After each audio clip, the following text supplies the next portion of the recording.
Hello and welcome to the Profitable Coach Podcast. I'm your host, Kimberly Rich, and as the founder of the Bold Life Movement and a fellow coach for more than 7 years, I know the challenges that many of you face when launching or growing your coaching business.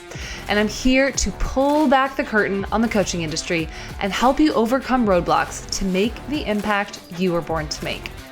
Each week, I'll be interviewing successful coaches from every corner of the industry to share exactly how they have managed to generate massive impact and income.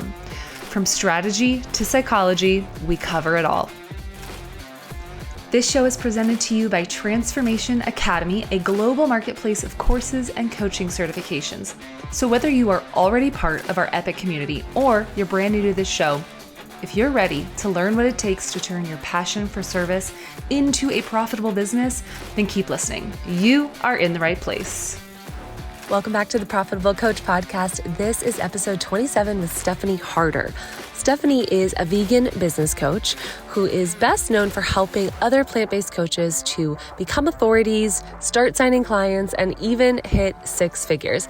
I had such a good time talking to Stephanie. I feel like she has a wealth of insights when it comes to the health coaching industry, and I'm really excited to deep dive into this particular niche a little bit more in today's episode. So if you're curious about all the resources we talk about, head over to theprofitablecoach.com/027 to get more information on Stephanie and all the different things that we chat about. So without further ado, please welcome the one and only Stephanie Harter.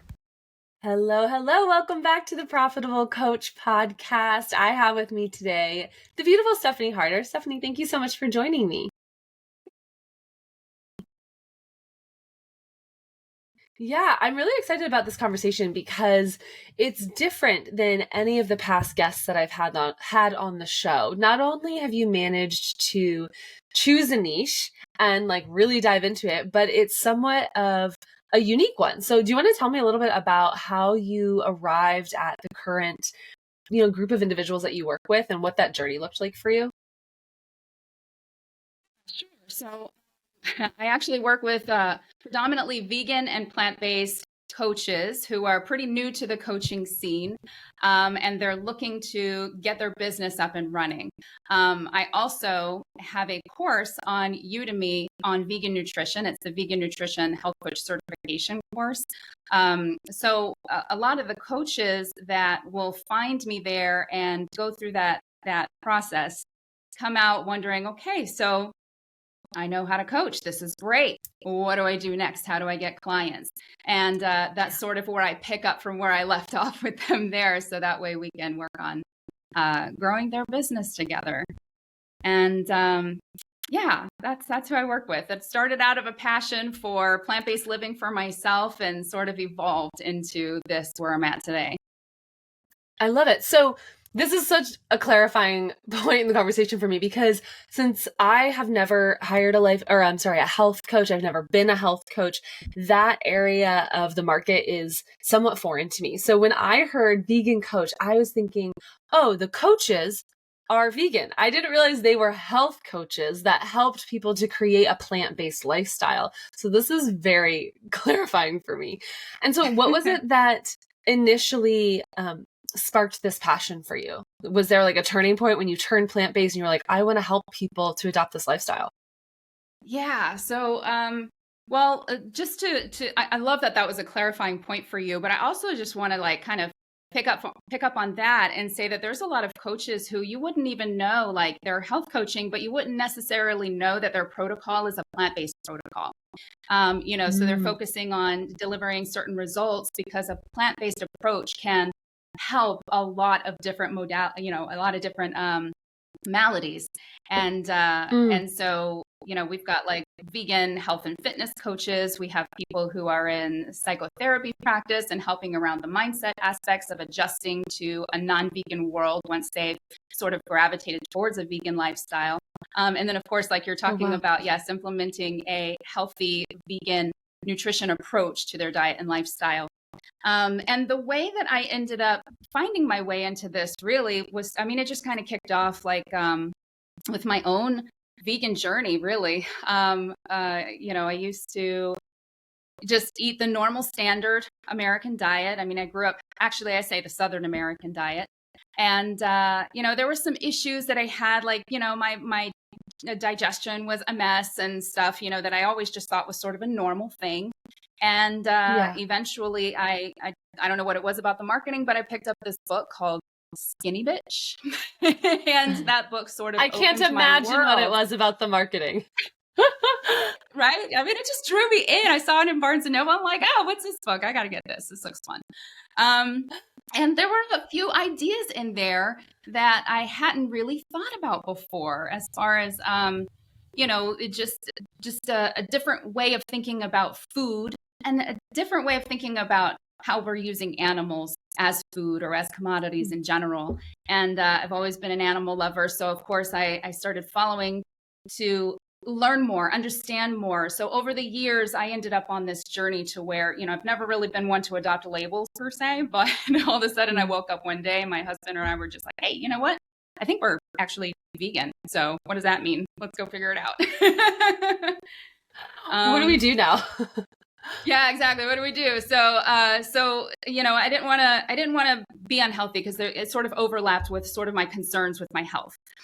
And so I ended up going to get education in nutrition. I have an education background already, but now my focus is on nutrition and specifically plant-based nutrition. And I just got so jazzed about it that one day I ended up in a personal development event. Right? Those events that have all the high energy and stuff. This was totally new to me. Oh, yes. Back in 2015. Yeah. And when you're new to the environment, it's sort of like, whoa, what are you guys drinking? Because I'm trying to decide if I want to drink that same juice. I don't know. Totally. So I had very similar events in my past. Yeah, right. But it was there that I started talking to people who were saying that they were health coaches. I'm like, what does that even mean?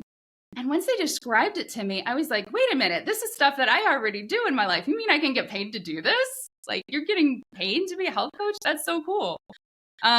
So here we are today, where I gravitated from health coaching in the vegan space all the way up to now helping those coaches who were starting out just like I was, trying to figure out, all of the wild, wild west of internet marketing, basically, and trying to figure out how to get their clients.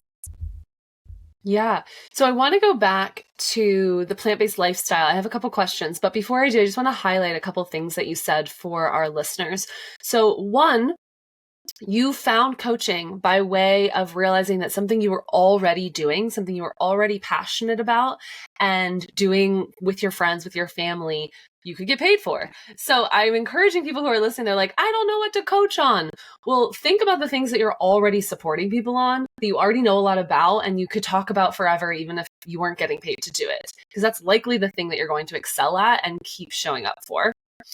And then the second thing is, I think a lot of new coaches have the story that they can only make money as a coach if they're being a business coach. But most business coaches I know got there by way of starting out in a totally different niche and then realizing that there was a path that they had followed that other people could really benefit from, and then sort of like graduating or evolving into business coaching, not starting out there. So I just want to like touch on those things. But I would love to know, going back to plant-based principles and a plant-based lifestyle, what are some of the shifts that you've seen in your health that are a result of no longer eating meat? Yeah. So the biggest shift for me, physically speaking, like I mentioned, was the digestive issue problems. And, I had chronic constipation for ever since, for as long as I can remember. And, it used to be an embarrassing thing to have to say out loud, but realizing this actually helps people. It's actually okay to talk about things that people don't really want to talk about. So let's talk about that. I'm here for it. But yeah, but the doctors, they just kind of threw the label of IBS at it because they couldn't figure out what else it could be. And, next thing I know, I'm getting a prescription for it. And I never was one to like to take medicine. I didn't know why at the time. I didn't know as much as I know now about just, the pharmaceutical industry and, all of that stuff. But then I just sort of had like this feeling like I shouldn't have to take medication. Like I'm in my 20s. I'm reasonably healthy. I live an active lifestyle. So what the heck with this stomach thing I've got going on that they can't figure out? Didn't really give it too much thought other than just that being in the back of my mind until, just one day. It was first after cutting back on dairy. There was the meat was the first thing to go. And then once I started cutting back on the dairy, that's when I started really feeling so much better that I didn't even, it was just like this overnight thing. I woke up one day and I'm just like, I think that for the past few days, I've not had any digestive issues. Like my stomach isn't doing what it would normally do pretty much my whole life. And this is coming from somebody who, my mom would have to keep me home from school sometimes because I would be in so much pain. Doubling over with chronic like cramping and stuff like that. And, but I didn't have that for a hot minute. And I was like, what in the world is going on here? But around that same time is when I was, learning more about a healthy plant-based lifestyle. And all of a sudden it was like, ding, ding, ding, ding. I think I know what happened here. And the great thing is, I've never looked back and I've never had to experience those issues in my gut anymore. Yeah. So what are some of the top mistakes that people make when they shift over? Because I know there's a lot of processed foods that are available as like meat alternatives, and some people can dive too heavy into gluten because they're trying to replace some of the satisfaction that they got out of dairy, out of meat, etc. So tell me some of the top mistakes that you see people make. Sure. So yeah, definitely these days there's a lot more processed options that are available. And, not to say that those are bad, because guess what? There's a demand for it. There's a market for it. But what it comes down to is if you really do, if you're in tune with your body and you know that there's something that's just not right, then you want to start taking a look at like a whole food plant-based approach and figuring out, from that point, okay, I'm trying whole food plant-based. Let's see if, is gluten an issue for me, right? If I'm trying to increase my protein take, so having something like, a vital wheat gluten added in. And there are products that are, we call them processed, but they, there's some cleaner products out there that are specifically like, say, a vital wheat gluten product with seasonings in it.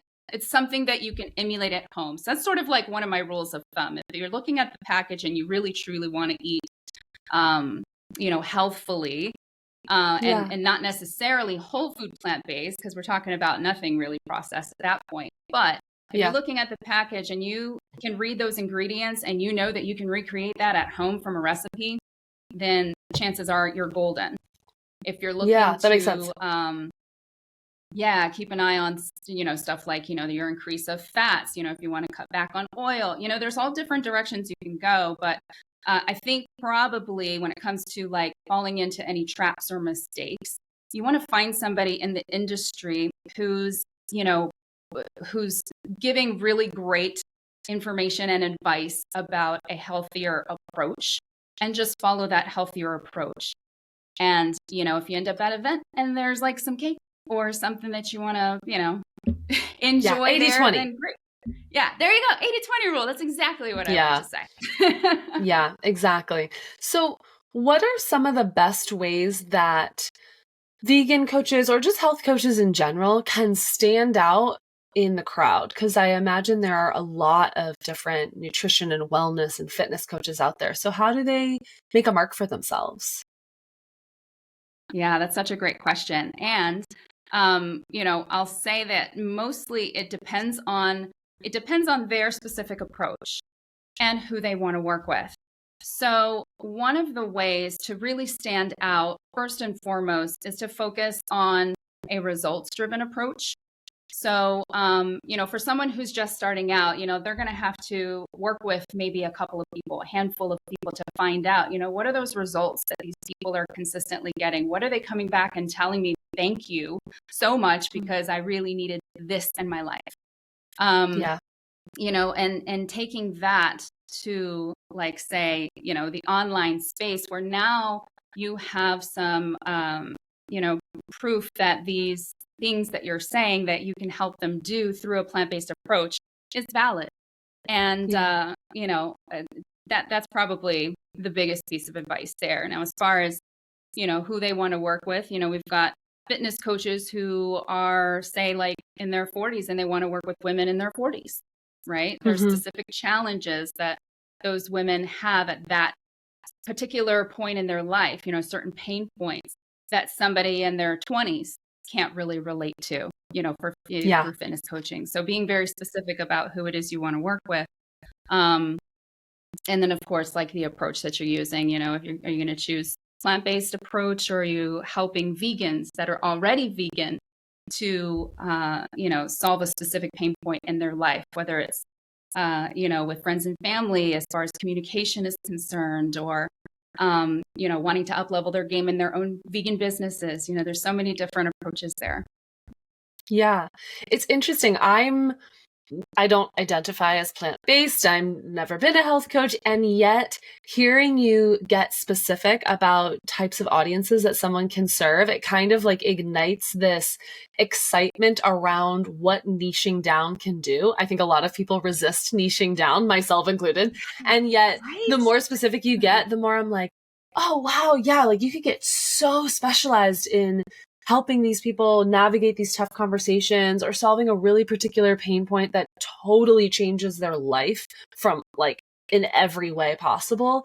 And so I'm saying that just to kind of like stoke that if anyone listening is like, ooh, yeah, wow, I can see the possibilities here by getting really specific about the results I help people to achieve, the people that I'm serving, and then the problem that we're solving. So yeah, I really love the way that you shared that. I'm curious if there's anything specific that health coaches need to consider that maybe other types of coaches don't when it comes to setting the business up, communicating in your marketing, things like that.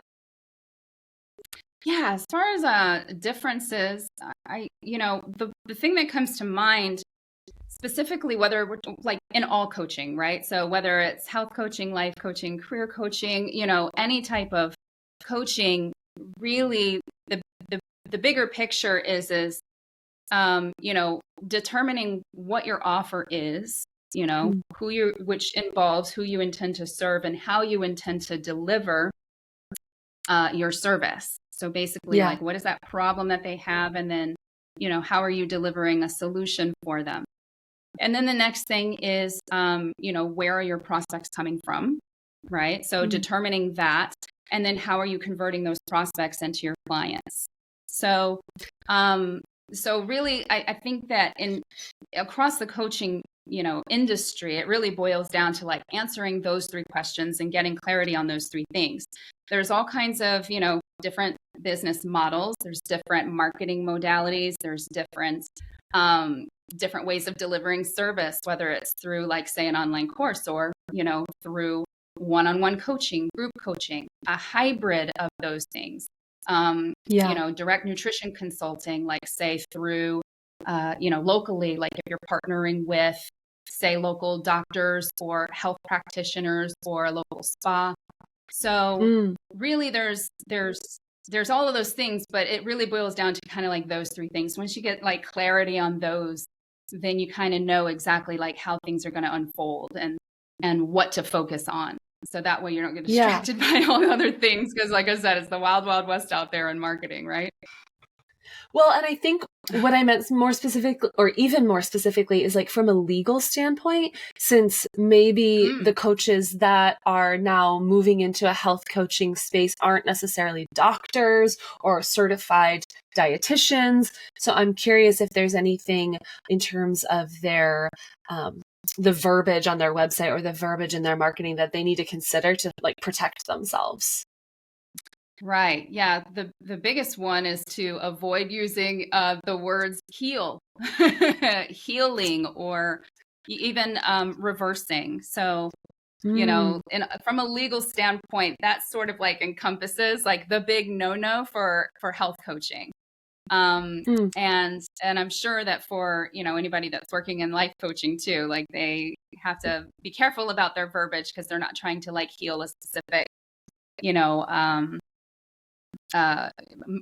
malady like with the mind or anything like that. So so avoiding terms like that, and then to get a little, from general to specific, really knowing in your area what is acceptable for health coaches. So it's very important to check your local state laws because, this industry is sort of, it's not very regulated. It's not regulated at all. So really understanding like where you live and understanding what the parameters are for health coaches in your area is a safe bet. Yeah, that makes total sense. I mean, I think that a lot of people, since we live in such an online world now, forget that the laws of your local area and the ways that you operate as a business owner might shift. So it's really worth looking into just to protect yourself, especially if you have a vision of creating a really big impact, just understanding like what that should look like legally. Yeah. I'm also wondering, what are some specific mindset obstacles that a health coach might face that would prevent them from like really having the bravery to put themselves out there or the consistency to show up, things that you've maybe come across in your own journey? That is such a great question.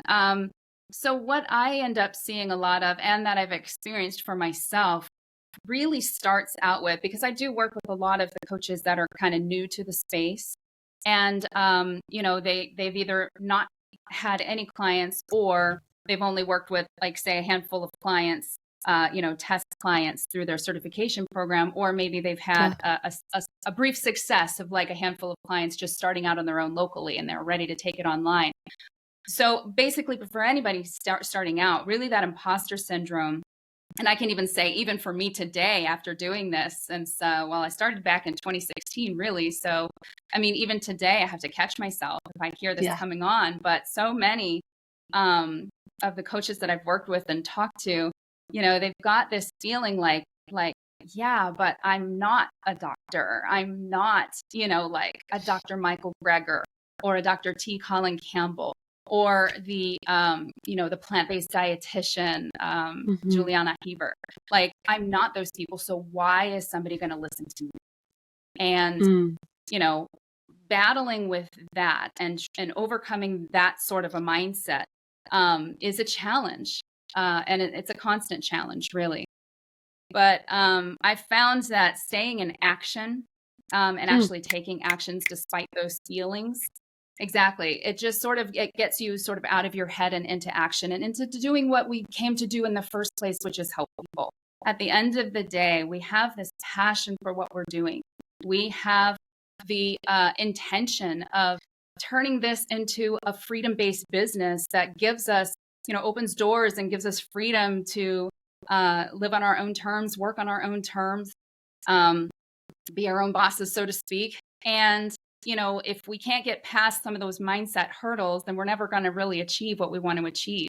So recognizing that, instead of staying in that headspace of, oh my gosh, like, why would they even listen to me? Just authentically, approach somebody and just talk to them about their challenges. Because, usually in a conversation like that, you start to understand like, how you can help them overcome those challenges. It's just a conversation at the end of the day. I think that a lot of new coaches get really hung up on, where do I get clients? How do I do digital marketing? I don't want to have to be on every single social media plan or channel, etc. And like you said, ultimately it comes back to relationship building. Like, if you are just a curious, generous, passionate action taker, you will get clients because you're being the embodiment of service and people will just want to be in your sphere. So the more that you can be more interested than you are interesting, then the more that people are going to open up to you. They're going to give you data and information about your potential ideal client, even if they don't end up becoming a client. So I love the way that you said that. 100%, sister. One thing that I'm really curious about is your certification. So I see a lot of coaches doing this as a means to generate additional income, as a means to spread the message, and to, help people to have that imagined sense of credibility, right? Because it is an unregulated industry. So I would love to hear how you approached creating your certification and what shifts that has made in your business. So if anyone listening who is like, oh, I could maybe do that with my modality or my message, they can see what their first step should be. Yeah, sure. So, and that's such a great question. It has me reflecting in a way that I haven't really before. So the way that the certification sort of came from me was I was invited to co-create this certification in the health coaching space. And that invitation opened up so many more doors for me, which was so amazing because, of course, that's what sort of led me from, kind of working with people on a health coaching level to, starting to help people with their businesses and starting to get those first clients. And, but as far as the creation of the certification, what I would say for people is this one, it's not, it was intended to be available on a mass scale, right? For the average person who is interested, whether they're a health coach or whether they're a regular, person who just wants information on vegan nutrition, but to make sure that it's available for everybody. So yes, it's a certification course. A lot of that ends up helping health coaches or vegan coaches specifically to have that confidence to kind of take that next step. It's not necessary if you are, a fervent consumer of information and you've read all of the plant-based books from all of the doctors and the nutritionists and, all of that stuff. But, sometimes, having that sort of credential, so to speak, or that title sort of comes with a sense of confidence to take that next step and move forward. And, totally. Like I said, it's not necessary. I didn't start out with any sort of a certification other than in just general coaching, success coaching. And at the end of the day, I didn't even need that in order to help people. So generally speaking, my particular course was more of the mindset of, making sure that this information is available to everybody who wants to learn about vegan nutrition. For those who want to take it a step further and, sort of explore the opportunities that come with starting their own health coaching business, well, that's available to them too, to help them gain the knowledge and the experience to be able to do that and see that to fruition. What types of information do you think that someone should be including in their certification that would differ from maybe just a course on vegan nutrition? Good question. I think that, a lot of courses, they're designed to provide information. But one thing that many courses, just standalone courses, don't provide is transformation. And that's where the coaching comes in. So, as far as, turning something that's just like a how-to guide into something that is like a certification is sort of, you're also providing tools that person could use in order for them to help create transformation in somebody else's life. So at the end of the day, it's about the transformation. Yeah. One of the things that I really love about TA, Transformation Academy's certifications, is that whether it's the spiritual coach, the art therapy coach, the relationship coach, the NLP, there's so many that they have in their library, and we'll include a link to that in the show notes. They give you the curriculum as though you're a student learning how to be more spiritual or how to have a better relationship. But then they also give you that curriculum from like a educator standpoint so that you can lead someone else through that same transformation. And you can't find any other certifications on the internet at this price. Like, it's crazy. So I love the way that they approach that. And I love the way that you put that. It's really about giving people empowering people to facilitate that same level of transformation in their own business. For Really sure, great. for sure. And I also love transformation academies, products, their courses online. I mean, Natalie and Joelle, the content that they put out there and the partners that they bring into their world to, deliver that content, it's absolutely amazing. They're incredible people, and I love them. So there's my little shout out plug. Natalie and Joelle. So you mentioned partners. What have been some of the partnerships or collaborations that you've done over the years that have really helped you to get in front of new audiences and to grow your impact? I think that's a really missed opportunity by a lot of people. So I'd love to inspire them with your experience. Yeah. Oh, that's such a good one. Definitely partnerships and collaborations are, I really think that those are the relationships to focus on, especially when you're starting out in business. So once you've figured out sort of your lane or your niche or niche, however you like to pronounce it. I'm not French, so I butcher it. I just say niche.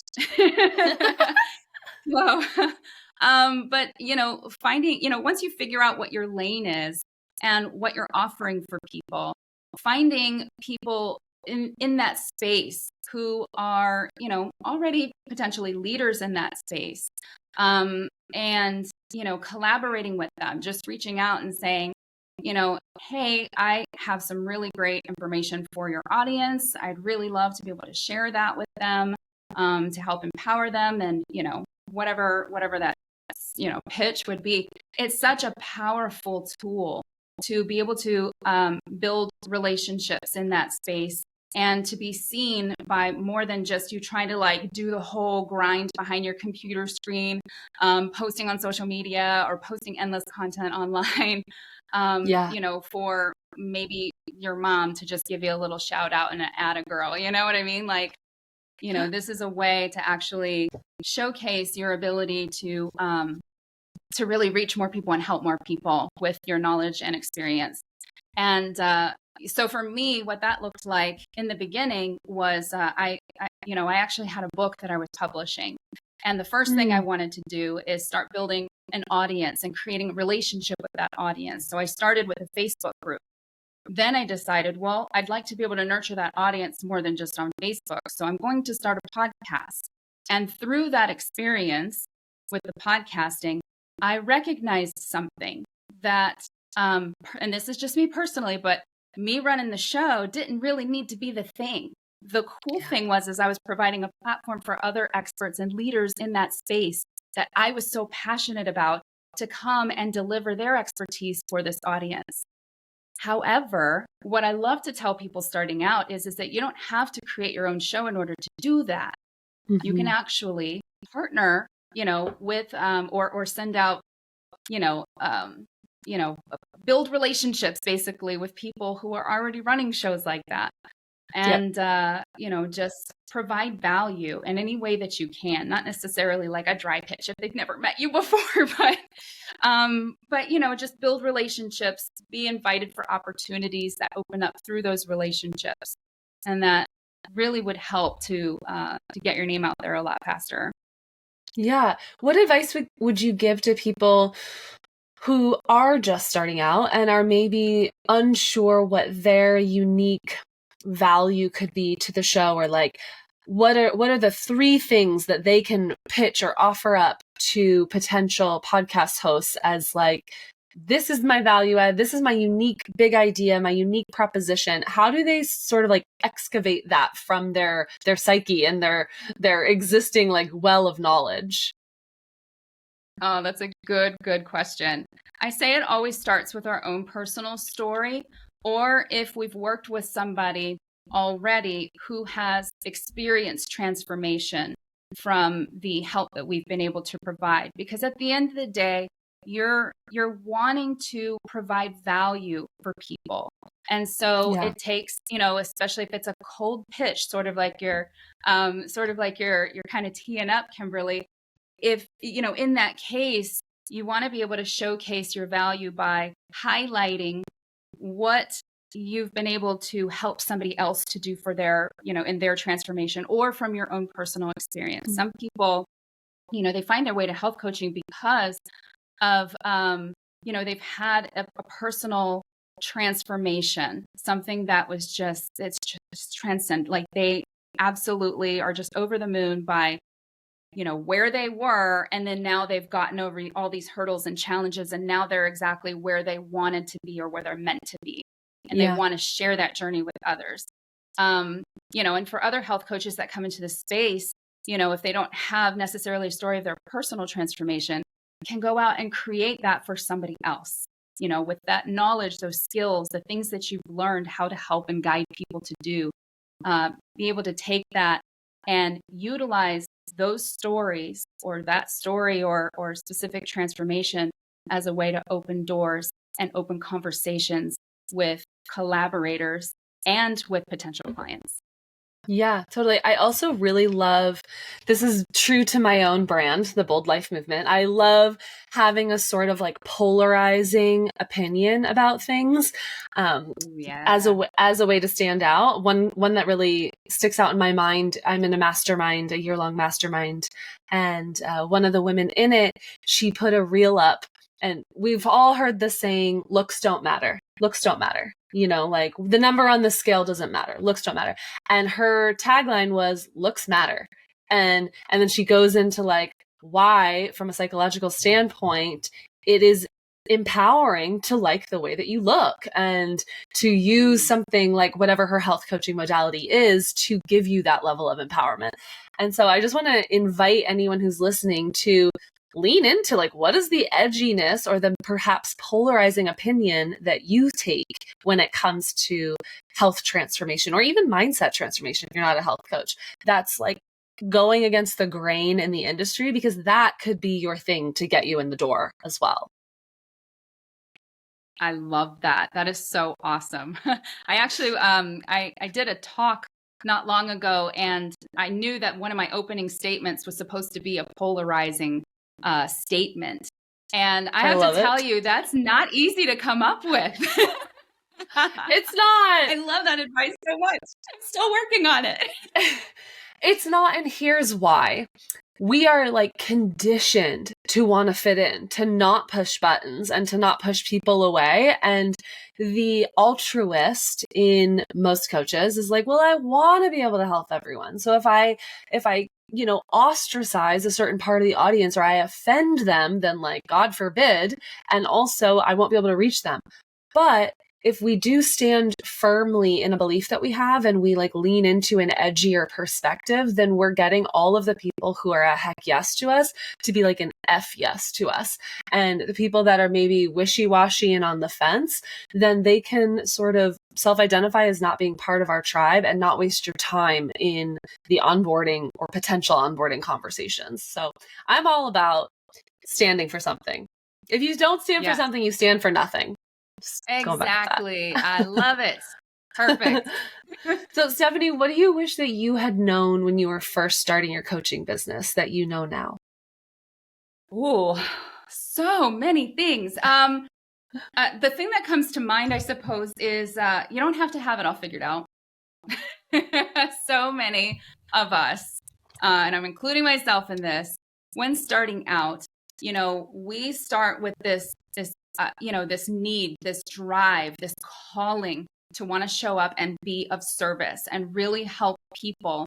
And, in the case for, vegan and plant-based coaches, a lot of times that means when they're helping people transform their own lives, they're also serving animals as well, and our planet as well. So, at the end of the day, we get caught up in all of these things that we're supposed to do.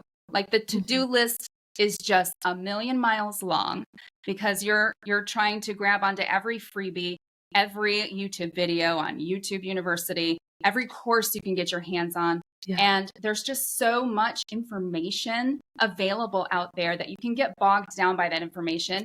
And next thing you know, you're paralyzed. Totally. Analysis paralysis. Yeah. So, but again, getting into action is like the most important thing, but just understanding for me and for the people that I've worked with, understanding from the get-go that you don't have to have it all figured out, and it doesn't have to be perfect. It doesn't have to look perfect. You just need to help those first few people so that way you can get clarity on where you're going and what are the things that you actually really want to, how your business is going to unfold from there. That's what I wish I knew from the beginning, because I certainly did get bogged down in all those, I should be doing this or I should be doing that. And next thing you know, I'm not 100%. helping people. I'm tweaking my website for the 20,000th time. Yep. Oh my God. The amount of hours I've wasted shifting pixels is embarrassing. Things that don't matter. They are not revenue generating activities. So what exactly. what do you think? I always like to say closest to money, do what's closest to money. Yes. I love that. Yes. Revenue generating, closest to money, leave everything else to someone else. I would love to hear what you think is like one of the most important traits for a successful coach to embody. So either they have it starting out, and if they don't, they need to cultivate it. And that could be something you've seen in yourself or something you've seen coaching people over the years. So good. I would say, having a certain amount of tenacity and grit to be able to stay the course, because, going into business for yourself, and probably particularly online, because that's what I have experience with, it's not as easy as some people make it seem. And totally. That's not to say that you should get bogged down by the fact that it's hard. It's to say that it's a challenge that's worth stepping up for. And if you're willing to stick it out and have that grit and that tenacity, so when things don't go your way or things go wrong or just like horribly awry for whatever reason, be prepared for that to happen emotionally and mentally, and be prepared to move through that challenge. So that's what I would say for that scenario with people starting out. What are some like rebirths that you've had in your own business so that people can understand it is a cyclical thing? It's not just like a, constantly moving upward graph. There's like a lot of this happening. Exactly. I mean, I think we've all probably seen that meme by now that says, your entrepreneurial journey, and you're down here, and then there's some, your goal is up here, and then it's just a big old squiggly line. It's never a straight line. Yes. I mean, I think just coming into it with that understanding that there's going to be things that you learn how to do and how to implement, because, there is going to be a gap in your skill set.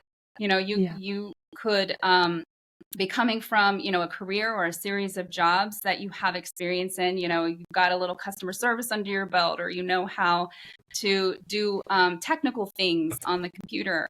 All kinds of different like varied experiences that coaches sort of like come into this online space with, in addition to, of course, their coaching.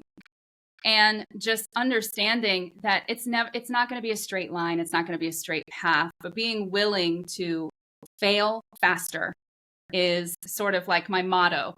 If you've got an idea for something, because a lot of times we end up, just going on inspiration and then being like, okay, so I meditated on this. This is what came to me. I think this is what I need to go do. And then you go do the thing. And if it doesn't work out the way that you thought or the way that you had hoped, well, now you got to adjust. And of course, our favorite little term in the business coaching world, pivot, and, just make adjustments as necessary. Yeah, I think that's great advice. All right. What are some final words of wisdom that you would leave aspiring new coaches or coaches that are hitting a plateau that really want to take it to the next level? What are some words of wisdom that you would impart them with? Oh, I would say, I mean, I joke, I'm not like the super wise person. I'm not like a Yoda or anything by any means, but just from just from experience, if you're recognizing that you're hitting a wall or you're facing challenges that are new to you and you can't figure out how to move through them. First of all, having the commitment to move through them. Second of all, being open to asking for help when you need it. And, recognizing that there are people like you, Kimberly, like Transformation Academy, or even people like me. People are out there that are passionate about what you're doing and the mark that you want to make in this world, and want to help you get over those hurdles to see those big wins and to see the growth that happens on the other side. So, whatever that looks like for you, just find somebody to help you. I love that. I call myself a professional hype woman. So I feel like every coach, every business owner needs a professional hype man or woman in their corner. So go find yours. We've got tons of great ones at TA. Stephanie, where can we get more of you? Where can people find you online? Yeah, thank you for asking. So I'm actually my handles on Instagram and Facebook are at Coaching Like You Give a Damn, and my website is coachinglikeyougivadamn.com. Love it. Well, thank you so much for being here with us today, Stephanie. So many gems, so many amazing takeaways for not just health coaches, but anyone who's embarking on this journey to make an impact, to own their own business. So thank you so much, and I really appreciate you. Oh, I appreciate you so much and everything that you're doing, and thanks so much for asking me to come. It's been really exciting to talk to you. Thank you so much for tuning into this episode of the Profitable Coach Podcast. Again, if you want those resources, you can head over to theprofitablecoach.com/027. There you can connect more with Stephanie and get access to additional tools about becoming a top-rated health coach in the coaching industry. If you are a coach who is just craving more confidence, you know that is the thing that is prohibiting you from taking action in your coaching business, then I want to invite you into the Coaching Confidence Accelerator. Doors are open now. We launched February 1st. It's one of our best-selling live programs. And the reason is the thing that sets coaches who succeed apart from those who don't is action. It's practice. It's getting your feet in the game. And this is exactly what we do inside the Coaching Confidence Accelerator. So if you want more information about that, I'll be your head coach. Again, my name is Kimberly Rich. I love connecting with the TA students. So head over to Instagram and follow me at the Kimberly Rich if you have any questions, or head over to theconfidenceaccelerator.com, and there you can get all the details on our on our second round of the Coaching Confidence Accelerator, which kicks off on February 1st. All right, sending you guys lots of love, and I'll catch you on the next episode.